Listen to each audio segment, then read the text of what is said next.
लेकिन बाजार चला भी बहुत तेज़ है, तो ये शायद एक प्रॉफिट बुकिंग ट्रिगर भी हो सकता है। हमारे साथ फर्स्ट ग्लोबल की chairperson and MD Devina Mehra जुड़ गई हैं। देवीना जी, गुड मॉर्निंग। पहले तो मुंबई की बारिश में आपका को वेलकम बैक। बताइए कैसा लग रहा है मार्केट में इस समय? एक वन वे तेज़ी पर थोड़ा ब्रेक लगा है पिछले 2-3 दिनों में। गुड मॉर्निंग अनुज। बाहर सब ग्रे मौसम है, इसीलिए मैंने कहा थोड़ा सा ब्राइट करूं आपकी स्क्रीन को। ये तो वो खैर बजट आने वाला है तो मार्केट बजट का इंतजार कर रही होगी, तो 2-3 दिन का move तो बहुत ज्यादा मायने नहीं रखता है। ज्यादा मायने में मैं तो वैसे भी 2-3 दिन का मूव देखती भी नहीं। ज्यादा मायने रखता है कि 2-3 साल में क्या होगा, और वहीं पे फोकस रहता है। 2-3 साल में क्या होगा? क्या 2-3 साल में हम करेंगे 13-14% का कैगर पॉसिबल?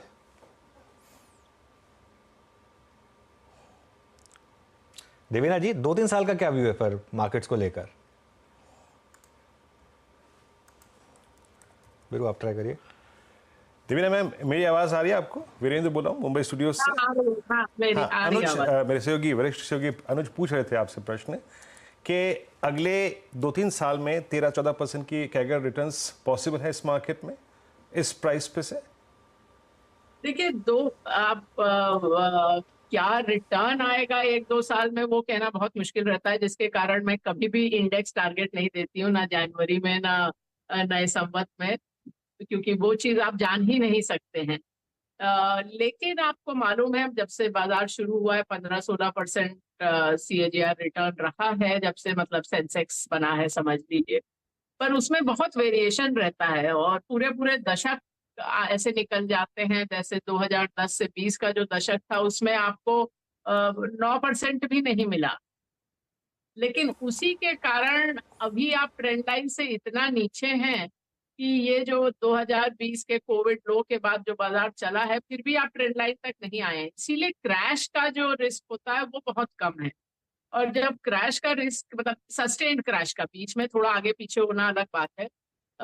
लेकिन इस कारण से आपको निवेशित रहना चाहिए।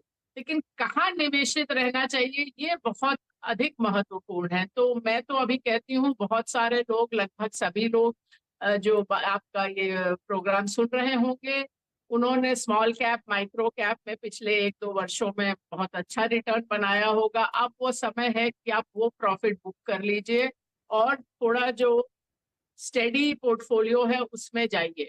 अभी आपको लग रहा होगा कि आप दुनिया के सबसे समझदार व्यक्ति है और इतने अच्छे अच्छे स्टॉक निकाले जो दुगने हो गए, तिगने हो गए, उससे भी ज्यादा हो गए। हैं। लेकिन अब समझने का समय है। जी हाँ। आप थोड़ा सा कॉशियस रहिए, और जैसे कि मैम कह रही हैं कि थोड़ा सा मिड कैप और स्मॉल कैप में अगर आपने अच्छा पैसा कमाया है तो उस प्रॉफिट को कैश में कन्वर्ट करने का वक्त है। और देखिए, जब हम देवीना मैम से बात करते हैं इस मंच पे, अक्सर उनसे पूछते हैं मैम इस सेक्टर पे, स्टॉक पे आपका आउटलुक क्या है। मैम अक्सर ये जिक्र करती हैं कि पीएमएस में हमारे ये है, ये नहीं है। लेकिन ये आज की बातचीत एक्सक्लूसिवली इस मुद्दे पे है कि मैम ने अपने पीएमएस में क्या बदलाव किया है। मैम, मोटे तौर पे जो आपने लास्ट रिपोर्टेड अर्निंग्स देखी, उसके बाद यूएस को देखा, आई मीन इस इलेक्शन आउटकम को देखा, अब एग्जैक्टली इस वक्त आप लोगों ने अपने पीएमएस में क्या मोटे तौर पे बदलाव किए हैं, क्या एग्जिट किया है, क्या एंट्री की है आप लोगों ने इस वक्त? देखिए, हम लोग हर तिमाही पे बिल्कुल बेस जीरो से रीबैलेंस करते हैं कि आज हमारे पास कैश होता तो हम कहाँ निवेशित रहते। तो जो हमारे सिस्टम्स ने और हमारी एनालिसिस ने जो किया है, एक तो है बैंक्स में हम लोग बहुत अंडरवेट हैं, तो अंडरवेट तो अभी भी है, लेकिन अभी कुछ PSU बैंक्स बेचकर कुछ प्राइवेट सेक्टर बैंक लिए हैं। सबसे जो ऐसी चीज हमारे सिस्टम्स ने की कि जितने भी नॉन लेंडिंग फाइनेंशियल्स हैं, जैसे एसेट मैनेजमेंट कंपनी या स्टॉक एक्सचेंज या मार्केट से रिलेटेड, और जितने स्टॉक्स हमारे पास थे, अब हमारे सिस्टम्स को उनमें से कोई भी पसंद नहीं है, तो वो सब बेचे हैं। ऑटो कंपोनेंट्स और हेल्थ केयर फार्मा में हम लोग पहले से ही कुछ ओवरवेट थे, पर वो स्टॉक्स अभी भी हमारे सिस्टम्स को बहुत अच्छे लगे। कुछ और उसमें खरीदे हैं जो हमारे पास पहले नहीं थे, तो वहाँ ओवरवेट थोड़ा ज्यादा हो गया है। आईटी में थोड़ा एडिशन किया है, आईटी में भी ओवरवेट हो गए हैं। अभी थोड़ा सा मोटे तौर पे एक नया सेक्टर जो काफी हद तक नया सेक्टर हमारे सिस्टम्स को अच्छा लगा है वो है केमिकल्स। सो केमिकल्स ऐसा सेक्टर है जहां 2021 वगैरह में पैसा बना था और पैसा बनाया भी, और उसके बाद जब सिस्टम को अच्छा नहीं लगा तो उससे निकल गए। अब एक बार फिर बहुत सारे केमिकल स्टॉक्स उसमें आ रहे हैं। केमिकल्स में आपको थोड़ा देख के लेना पड़ता है क्योंकि केमिकल्स में बहुत बड़ा सेक्टर है। उसमें कुछ ऐसा भी होता है कि कोई कंपनी अच्छा कर रही है तो उसका जो उत्पाद है वो किसी और कंपनी के लिए रॉ मटेरियल है, तो जो अगली कंपनी है चेन में उसके लिए वो अच्छा न्यूज नहीं है, तो वो आपको देखना है। पर केमिकल्स के काफी स्टॉक्स इसमें आए हैं इस बार। Auto components, health care, pharma, IT, ये सब में बढ़ोतरी की है। आईटी मेंशन किया क्योंकि मेरा अगला सवाल यही था।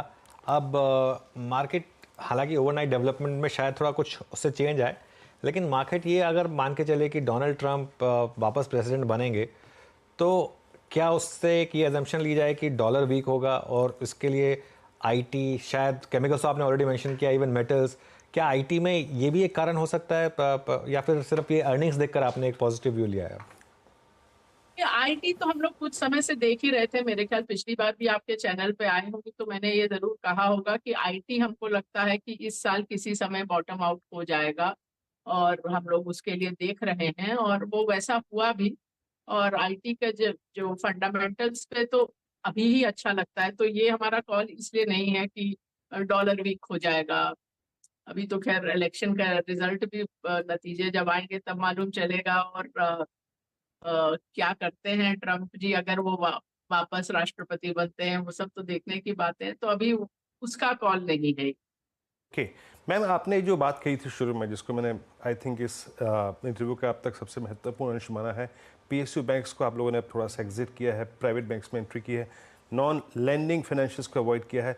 But as far as lending financials is concern, उसमें एचएफसीज में मैम बहुत हमने बड़ा मूव देखा है इस बार। Real estate is doing quite well. I think आज रेडी को ये ओबरा रियल्टी बहुत स्ट्रॉन्ग मूव दे रहा है।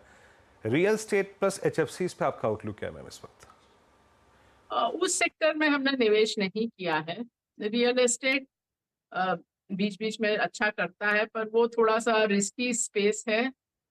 हमने उसमें कोई विशेष निवेश किया नहीं, तो उस पर मेरा कोई बहुत ही अभी भी कोई मतलब हमारे सिस्टम्स को भी कोई विशेष अच्छा नहीं लगता, तो वो हम लोग अवॉइड ही कर रहे हैं उसको। केमिकल्स में आपने बोला कि आप पॉजिटिव हैं, तो जैसा आपने बोला केमिकल्स में काफ़ी बड़ी बास्केट है, तो किस तरीके के, क्योंकि आप स्टॉक्स के नाम नहीं लेंगे, लेकिन किस तरीके के केमिकल्स में आप ज़्यादा पॉजिटिव हुई हैं? स्पेशलिटी केमिकल्स या कुछ और तरीके के केमिकल्स? केमिकल्स में काफी तरह के सेगमेंट्स में कंपनीज आई हैं, मतलब पेट्रोकेमिकल्स में भी, नॉन पेट्रोकेमिकल्स में भी। तो वो उस सेक्टर में मतलब जैसा कि मैंने पहले भी कहा, स्टॉक्स देखने पड़ते हैं कि वो कौन सा उत्पाद बना रहे हैं और उसमें क्या डायनामिक्स चल रहे हैं। तो वो वैसा ही हम किया भी है। तो ऐसा बहुत क्लियर नहीं है कि खाली एक ही सेगमेंट है केमिकल्स में ओके जो चलिए। अच्छा करे। ओके अच्छा मैम, जब आपने पीएसयू बैंक्स का यहाँ पे जिक्र किया कि अब हम लोगों ने इनको थोड़ा सा ऑफलोड किया है, पीएसयू पूरी की पूरी बास्केट काफ़ी स्ट्रॉन्ग चली थी। Not exactly I think this move was restricted to PSU banks. चाहे आप लीजिए ओएमसीज को लीजिए, आप रेलवे कंपनियों को लीजिए, आप डिफेंस कंपनियों को लीजिए।